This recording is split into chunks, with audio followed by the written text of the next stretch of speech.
शाही जी के नेतृत्व में इस अभियान को, विजय श्री के इस अभियान को आगे बढ़ाने के लिए आपके बीच एक कार्यकर्ता के रूप में कार्य कर रहे हैं श्री जेपीएस राठौर जी, प्रदेश के खेल और युवा कल्याण विभाग के मंत्री श्री गिरीश चंद्र यादव जी, प्रदेश के आयुष मंत्री श्री दयाशंकर मिश्रा दयालु जी, प्रदेश के चिकित्सा और स्वास्थ्य के राज्य मंत्री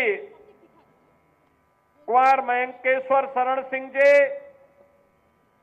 प्रदेश के खाद्य और रसद विभाग के मंत्री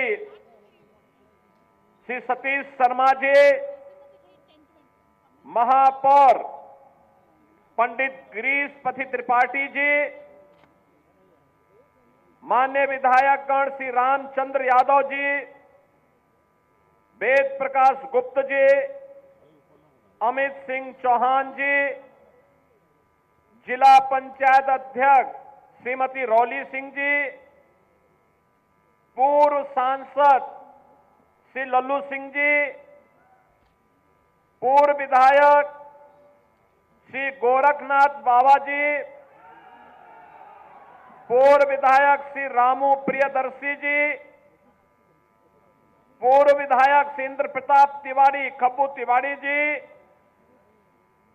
भारतीय जनता पार्टी के प्रदेश के उपाध्यक्ष और विधान परिषद सदस्य डॉक्टर धर्मेंद्र सिंह जी,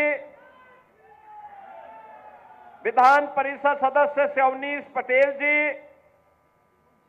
जिला अध्यक्ष संजीव सिंह जी, महानगर अध्यक्ष कमलेश श्रीवास्तव जी, मंच पर उपस्थित अनुसूचित जाति जनजाति आयोग के अध्यक्ष श्री बैजनाथ रावत जी, जिला पंचायत सदस्य बबलू पासवान जी,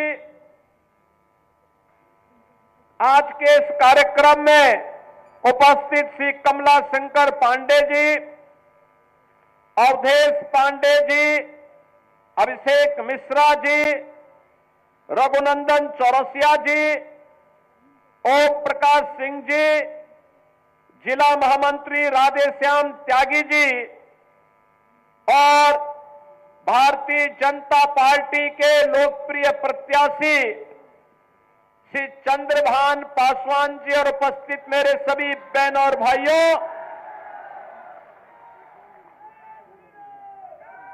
आज मुझे एक बार फिर से अयोध्या जनपद की इस मिल्कीपुर विधानसभा में आपके बीच में आने का सौभाग्य प्राप्त हो रहा है और आपके उत्साह को देख करके, आपके उमंग को देख करके मुझे प्रयागराज का महाकुंभ याद आ रहा है। मैं परसों ही हमारी पूरी कैबिनेट, सभी मंत्रीगण प्रयागराज में मां गंगा, मां यमुना और मां सरस्वती के पावन त्रिवेणी के संगम पर हम लोगों ने डुबकी लगा करके पुण्य के हम भागीदार बने।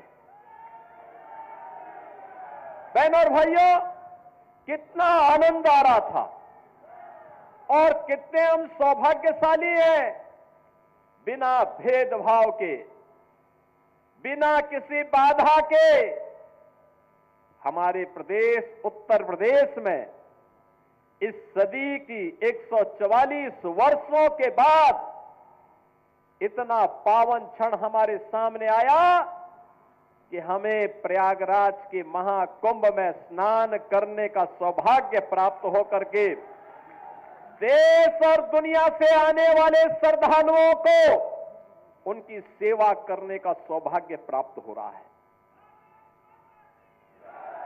आप याद करिए, पिछले 10 दिन के अंदर, पिछले 10 दिन में प्रयागराज में 10 करोड़ श्रद्धालुओं ने पावन त्रिवेणी के संगम में स्नान किया। 10 करोड़ लोगों ने। दुनिया के तमाम देशों की आबादी 10 करोड़ नहीं है। और 13 जनवरी से 26 फरवरी के इन 45 दिनों के अंदर महाकुंभ में जो स्नान होगा, बहनों और भाइयों, ये 45 करोड़ श्रद्धालुओं की आने की संभावना है। 45 करोड़ आबादी दुनिया में केवल 2 देशों की है, 45 करोड़ से ज्यादा। एक भारत की है और दूसरा चीन की है। बाकी दुनिया के जितने भी देश हैं, लगभग 200 देश हैं, उन 200 देशों की आबादी 45 से 40 करोड़ से कम ही है।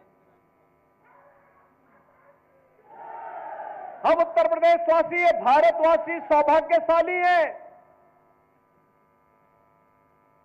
ऐसे ही नहीं, हमारे ग्रंथों ने लिखा है कि दुर्लभम भारते जन्म मानुषम तत्र दुर्लभम। भारत में जन्म लेना दुर्लभ है और उसमें भी मनुष्य के रूप में जन्म लेना और भी दुर्लभ है। और प्रयागराज महाकुंभ इस बात का एहसास करा रहा है। पूरा देश, पूरी दुनिया, हर सनातन धर्मावलंबी बिना जाति के, बिना पंथ के भेदभाव के एक संगम में स्नान कर रहा है, गौरव की अनुभूति कर रहा है। मां गंगा का आशीर्वाद, भगवान प्रयागराज का आशीर्वाद उस संगम के माध्यम से प्राप्त हो रहा है। और संगम का एक ही संदेश है, महाकुंभ का एक ही संदेश, या त्रिवेणी का एक ही संदेश, एकता से ही अखंड रहेगा ये देश, एकता से ही अखंड रहेगा ये देश। बहनों और भाइयों, एकता के मार्ग में सबसे बड़ी चुनौती है जातिवाद, सबसे बड़ी चुनौती है परिवारवाद। और आज उसी परिवारवाद पर प्रहार करने के लिए मैं आपके पास आया हूं। उसी जातिवाद पर प्रहार करने के लिए मैं आपके पास आया हूं, आपसे अनुरोध करने के लिए, आपसे अपील करने के लिए। आपके विकास में बाधा है ये परिवारवाद और जातिवाद की राजनीति। आपके विकास में बाधा है ये बांटने की राजनीति।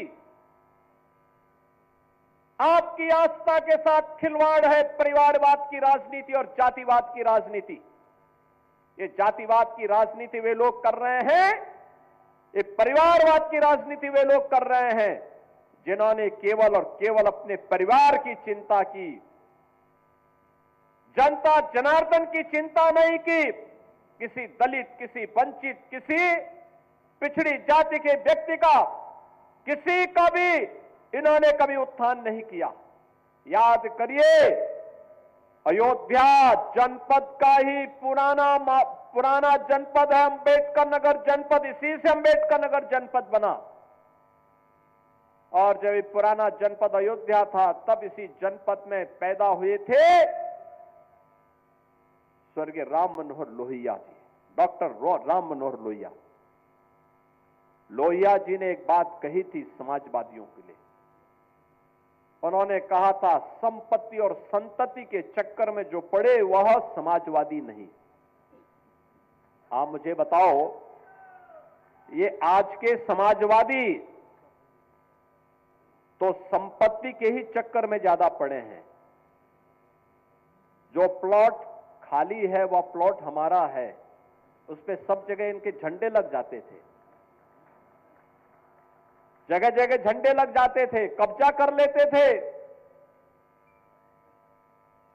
इनका झंडा अपराधी और माफियाओं को बचाने के लिए था।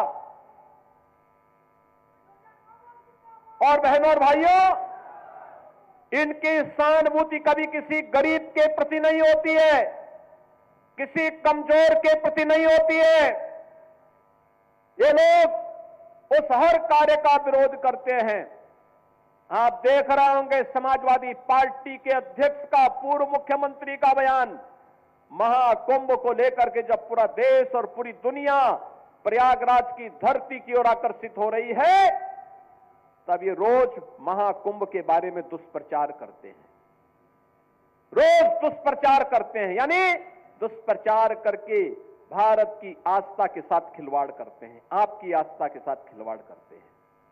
याद करिए 22 जनवरी 2024 को जब अयोध्या में आदरणीय प्रधानमंत्री श्री नरेंद्र मोदी जी के कर कमलों से 500 वर्षों का इंतजार समाप्त हुआ और प्रभु रामलला अयोध्या में विराजमान हुए, समाजवादी पार्टी ने तब भी विरोध किया था।